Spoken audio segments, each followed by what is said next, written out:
parti. Bon bah Vincent, merci de m'accueillir, de nous accueillir chez toi à Brucieux. On est à Hot Shop France. C'est en place depuis combien de temps ici? Alors, l'atelier ici, il est en place depuis 10 ans. 10 ans, hein, c'est ça. 10 ans cette année, au mois d'octobre. D'accord. On va en reparler un tout petit peu après, mais déjà si tu peux un petit peu te présenter, dire ton parcours, qui tu es et pourquoi tu es arrivé ici. Alors, je m'appelle Vincent Bride, je suis verrier, souffleur de verre globalement, depuis une trentaine d'années. Mon parcours est plutôt art appliqué, formation design industriel, et j'ai découvert le verre soufflé à l'école supérieure des arts décoratifs de Strasbourg en 1993. Tu avais quel âge du coup? Et j'avais 22 ans. Ouais, c'est bien. Bah, c'est bien pour ceux qui commencent un petit peu plus tard que d'habitude. Voilà, il n'y a pas forcément besoin de démarrer dès le berceau, mais effectivement, plus on démarre jeune, mieux c'est. Ouais. Commencer à 21, ouais. Sur la même ligne. Et du coup, toi, t'es né en Hollande. Je suis né aux Pays-Bas, voilà, de famille plutôt artistique, puisque mon père rêvait dès sa plus jeune enfance d'être artiste. Et à 40 ans, il a démarré réellement ce rêve.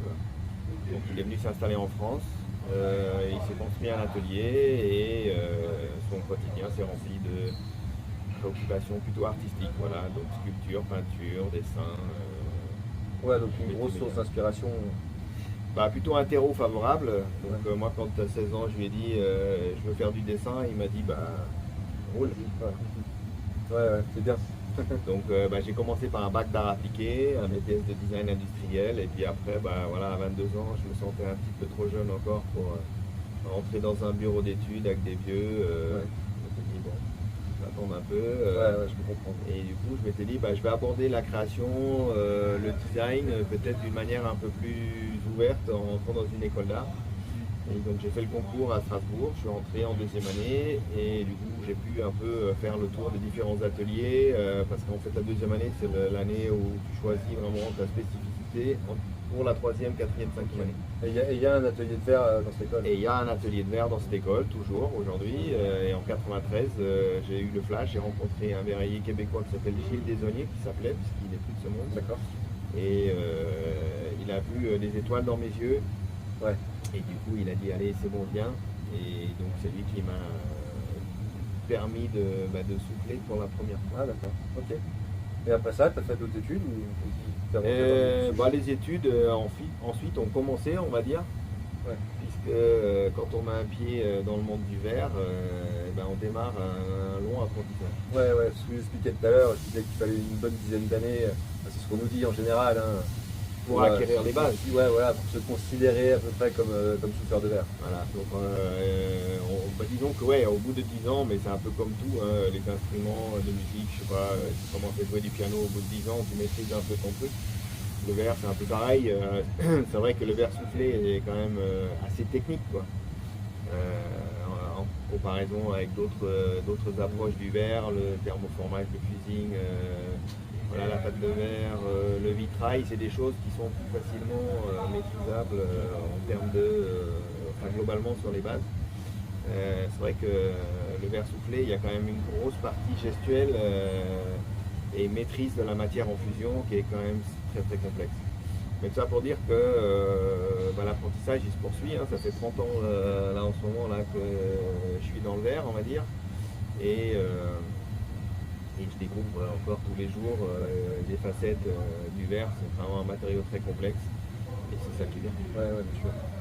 Et donc du coup ici à Brucieux, donc ça fait 10 ans que vous êtes ici et vous avez créé une association? Alors j'ai créé ici une association il y a maintenant 5 ans. Ouais.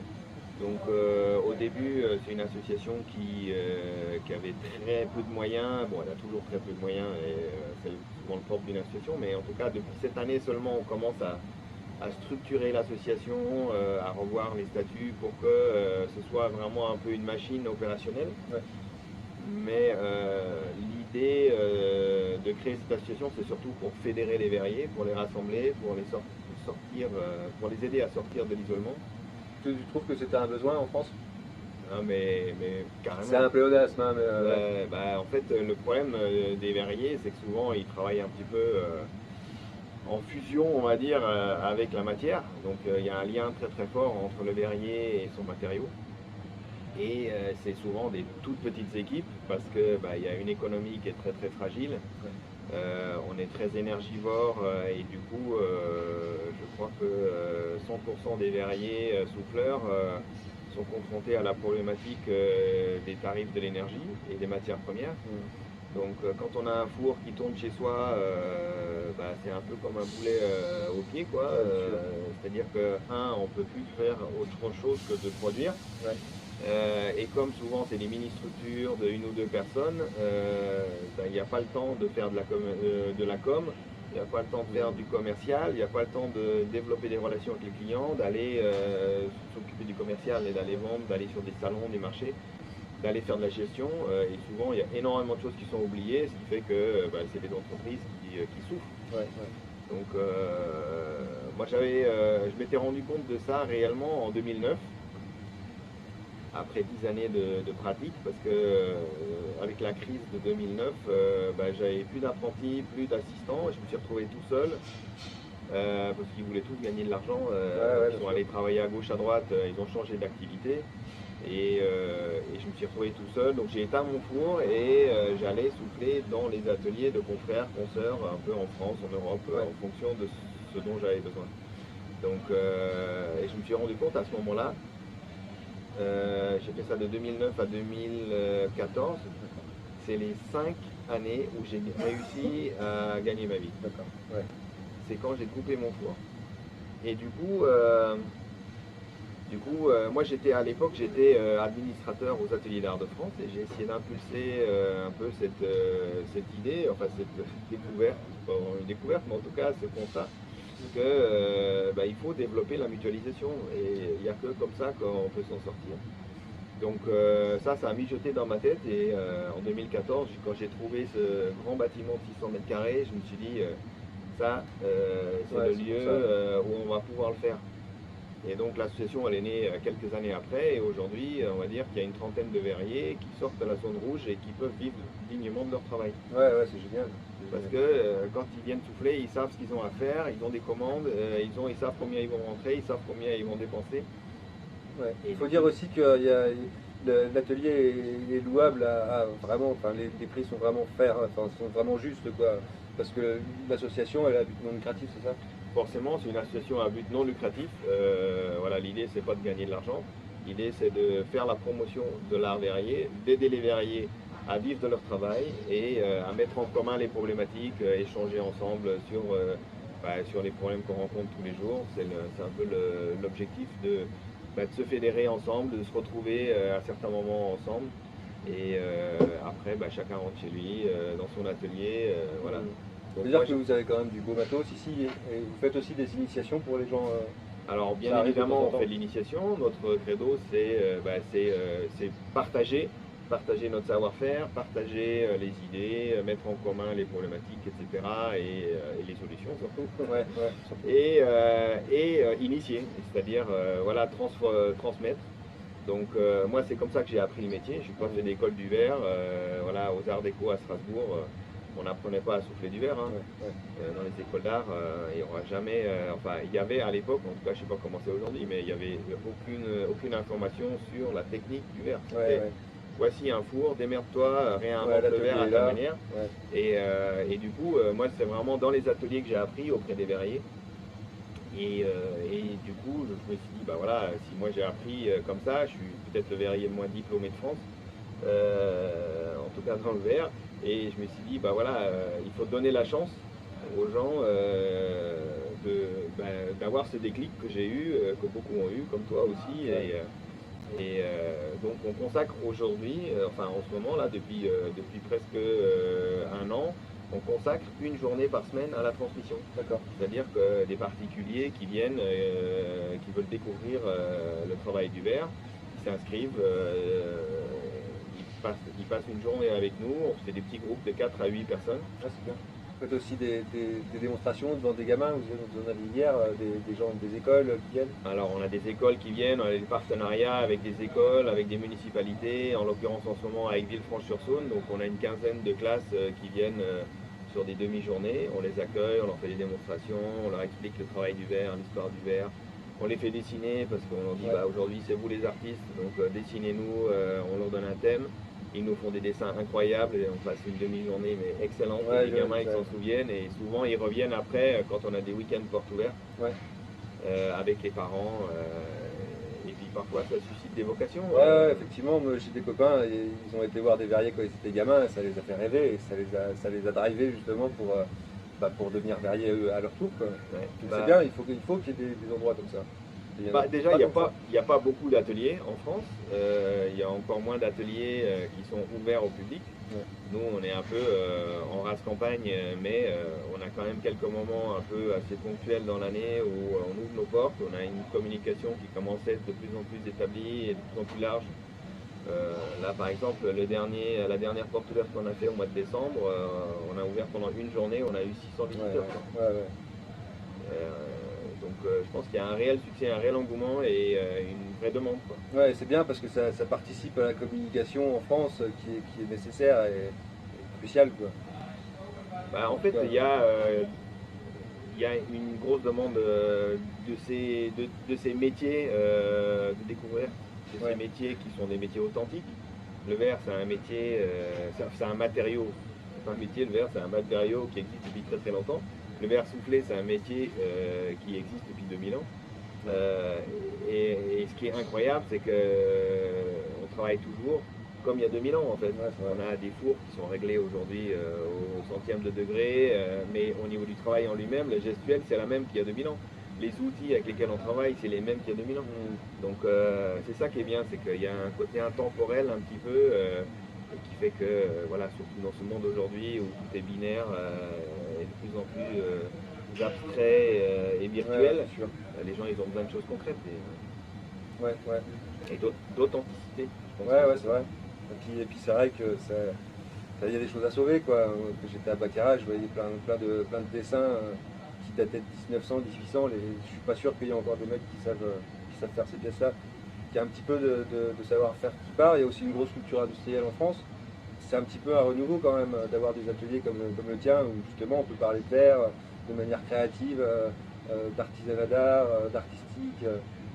En fait, jusqu'à il y a peu de temps, c'était compliqué pour les artistes d'aborder le matériau du verre puisqu'il n'y a que les artisans qui créaient et qui produisaient, qui vendaient. Aujourd'hui, grâce à des ateliers comme le Hot Shop France, les artistes qui ont des envies de conception avec le matériau verre, ils peuvent accéder à ça. C'est-à-dire ils viennent nous voir, ils nous envoient des dessins, nous on les conseille, on leur dit voilà ce qu'il faut faire, voilà comment il faut le transformer pour que ce soit faisable. Et puis ensuite on fait des essais et nous 80% de notre clientèle c'est du verre sur mesure à la demande, c'est-à-dire des artistes, des architectes d'intérieur, des designers et très peu de particuliers, mais il y en a aussi. Ouais, bien sûr. Mais on est un peu un laboratoire de recherche et développement pour des créatifs. C'est génial. Cette émulation là. Puis en plus de ça, j'imagine que tu fais vivre localement certains artisanats, certains artisans. Ça rajoute du plus quand même au local, quoi. De toute façon, il n'y a pas besoin d'aller chercher loin. Quand on a besoin de travailler les matériaux comme le bois, le métal, on fait aller 1,5 km et on trouve des artisans qui font un super travail. Là, à 200 mètres, on a des entreprises qui font de l'usinage de précision. Quand on a besoin de faire réaliser un moule, après, il y a des choses, des savoir-faire très spécifiques, comme les moules en bois. Souvent, on va dans les pays où il y a une vraie culture du verre, c'est-à-dire en République tchèque ou en Suède. D'accord. Mais c'est vrai qu'en France, on ne peut pas faire tourner un moule en bois. C'est pas un artisanat en fait local, même national. C'est sûr. Et du coup, comment tu vois le futur là pour cet atelier?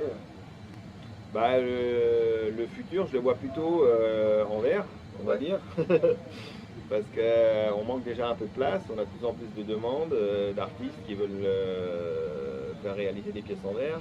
On a de plus en plus de professionnels du verre, d'artisans, créateurs, et qui se rendent compte que le modèle économique qu'on leur propose, il est viable. et qu'il vaut mieux éteindre son four chez soi et venir travailler ici parce que ici les locations c'est au prix de tout temps pour ainsi dire. Ouais. Et c'est très très intéressant Ouais, de pouvoir vivre sa passion sans se ruiner, quoi. ouais, et puis sans avoir constamment la pression de l'économie, parce que ça vient bouffer le créatif, hein. Mais du coup là on a en projet de faire une extension déjà du bâtiment parce que Ok. les 600 mètres carrés vont pas Ouais, suffire. commence à être serré. Et on espère pouvoir faire de plus en plus d'événements. D'accord. Donc là pour l'instant on a un événement qui s'appelle Glass Art qu'on produit tous les 2 ans en biennale. Donc Ouais. on a eu Glass Art 2018. Glass Art 2020 on n'a pas pu le faire, c'était les années Covid. 2022 on a fait un très bel événement avec 2 mois d'exposition dans le cadre de la Biennale d'art contemporain de Lyon. Très très bien placé à 200 mètres de la place Bellecour. Ouais, impeccable. Avec 22 artistes, on avait 11 artistes confirmés et 11 jeunes artistes. Ouais, que des Français? Non, il n'y avait pas que des Français, il y avait des Chinois, Japonais aussi, Suisses. Ouais.